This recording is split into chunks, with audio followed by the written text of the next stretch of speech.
आज हम आपको बताएंगे एक ऐसी कहानी जो मकर संक्रांति से जुड़ी हुई है। धर्मराज के व्रत और उनकी एक कहानी बताने जा रहे हैं। ऐसा कहा जाता है कि इस कहानी को सुनने और व्रत करने से मोक्ष एवं स्वर्ग प्राप्ति होती है। शुरू करने से पहले जान लीजिए कि धर्मराज श्री यमराज का ही दूसरा नाम है। एक समय की बात है जब पृथ्वीलोक पर बब्रुवाहन नामक एक राजा हुआ करता था। उनका राज्य बड़ा ही सुखद था, समृद्ध था एवं राजा भी बड़े दयालु थे। इसी राज्य में एक ब्राह्मण हरिदास भी निवास करता था। हरिदास एक तपस्वी था एवं उसका विवाह गुणवती से हुआ था, जो कि बहुत ही सुशील, धर्मवती एवं पतिव्रता महिला थी। गुणवती ने जीवन भर में सभी देवी देवताओं की उपासना की और सभी प्रकार के व्रत किए एवं दान धर्म भी किया करती थी। इसके अलावा अतिथि सेवा को भी वह अपना धर्म मानती थी।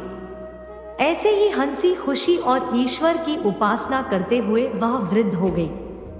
जब उसकी मृत्यु हुई तो यम धर्मराज के दूत उसे अपने साथ धर्मराजपुर ले गए। यमलोक में सुंदर सिंहासन पर धर्मराज विराजमान थे और उनके ही पास में चित्रगुप्त भी बैठे थे। आपको पता ही होगा कि चित्रगुप्त के पास सभी प्राणियों के पाप पुण्य का लेखा होता है। चित्रगुप्त प्रभु को प्राणियों का लेखा जोखा सुना रहे थे, तभी वहां यमदूत गुणवती को लेकर पहुंचे। गुणवती उन्हें देखकर थोड़ी भयभीत हुई और मुंह नीचे कर खड़ी हो गई। चित्रगुप्त ने गुणवती का ब्यौरा निकाला और धर्मराज को बताया। धर्मराज ने पूरा ब्यौरा देखा और वे प्रसन्न हुए, परंतु फिर भी उनके मुखमंडल पर थोड़ी उदासी भी छाई हुई थी। यह देखकर गुणवती ने पूछा, हे प्रभु, मैंने तो सारे सत्कर्म ही किए, फिर भी आपके मुख पर यह उदासी छाई है, इसका कारण क्या है? कृपा करके मुझे बताइए प्रभु, मुझसे क्या भूल हुई है? यम धर्मराज ने उत्तर में कहा, हे देवी, तुमने सभी देवीवाओं के व्रत किए हैं, उपासना की है, परंतु कभी तुमने मेरे नाम से कुछ पूजा या पाठ या कोई भी दान धर्म नहीं किया है। धर्मराज की यह बात सुनते ही गुणवती क्षमा याचना करने लगी और कहने लगी, है प्रभु, मुझे आपकी उपासना के बारे में कुछ ज्ञात नहीं, मैं नहीं जानती आपकी उपासना कैसे करते हैं। कृपा करके मुझे वह उपाय बताइए प्रभु, जिससे कि सभी मनुष्य आपकी कृपा के पात्र बन सके। यह सुनकर गुणवती ने धर्मराज जी से क्षमा याचना की और कहा कि मैं आपकी उपासना नहीं जानती थी, कृपा करके वो उपाय बताइए जिससे सभी मनुष्य आपकी कृपा के पात्र बन सके। मैं आपके मुख से आपकी भक्ति का मार्ग सुनना चाहती हूँ और मेरी यह इच्छा है कि मृत्यु लोक धरती पर वापस जाकर आपकी भक्ति करूं और सभी लोगों को भी इसके बारे में बताऊं। धर्मराज जी ने उसकी विनती सुनकर बताया, जिस दिन सूर्य देव उत्तरायण में प्रवेश करते हैं, यानी कि मकर संक्रांति के दिन, मेरी पूजा शुरू करना चाहिए और उस दिन से लेकर पूरे 1 वर्ष तक मेरी पूजा करते हुए कथा सुनना चाहिए और एक दिन भी पूजा या कथा नहीं छूटनी चाहिए। साथ ही पूजा करने वाले व्यक्ति को धर्म के इन 10 नियमों का पालन करना चाहिए। पहली, धीरज रखना एवं संतुष्ट रहना। दूसरी, अपने मन को वश में रखना और सभी को क्षमा करना। तीसरी, चोरी या अन्य दुष्कर्म नहीं करना। चौथी, मानसिक एवं शारीरिक शुद्धि यानी पर पुरुष एवं पर स्त्री से बचाकर रहना। पांचवी, अपनी इंद्रियों को वश में रखना। छठी, बुरे विचारों को अपने मन में न लाना यानी कि बुद्धि को पवित्र रखना। सातवीं, पूजा पाठ एवं दान पुण्य इत्यादि करना।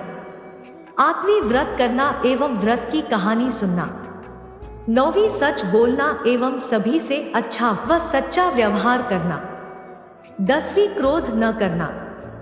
धर्म के इन सभी 10 लक्षणों का पालन करते हुए पूरे 1 वर्ष तक मेरी कथा नियम से सुने, दान पुण्य व परोपकार करें एवं अगली मकर संक्रांति पर इस व्रत का उद्यापन करें।